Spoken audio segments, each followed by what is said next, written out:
আপনি কতদিন বাঁচবেন? 60 বছর? কি অবাক হচ্ছেন? হয়তো 70 বছর, আর নয়তো বড় জোর 75। আর যদি অতিরিক্ত ভাগ্য ভালো হয় তাহলে 80 বা 83, এর বেশি নয়। তাহলে এই অল্প সময়ে জীবনে কেন আপনি সময়ের অপচয় করতেছেন? যার কাছে কোটি টাকা রয়েছে তার কাছে টাকার বিলাসিতা মানায়, কিন্তু যার কাছে 100 টাকা রয়েছে তার কাছে টাকার বিলাসিতা মানায় না। ঠিক তেমনি আপনার এই অল্প সময়ের বয়সে কেন আপনি সময়কে নষ্ট করবেন? আপনার জীবনকে এনজয় করুন। আপনার ঘুরুন না, যেখানে মন চায় সেখানে যান, যা যা খেতে ইচ্ছে হয় তাই খান।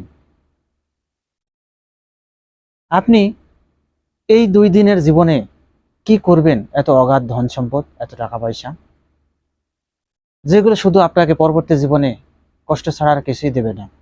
তাই আসুন না, আমরা যার যার যে পজিশন আছি সেখান থেকে আমাদের সাধ্য অনুযায়ী আল্লাহর ইবাদত বন্দী করি। পরবর্তী জীবনে, আখিরাত জীবনে একটু ভালো থাকার জন্য আমাদের ব্যবস্থা আমরা নিজেরাই করি।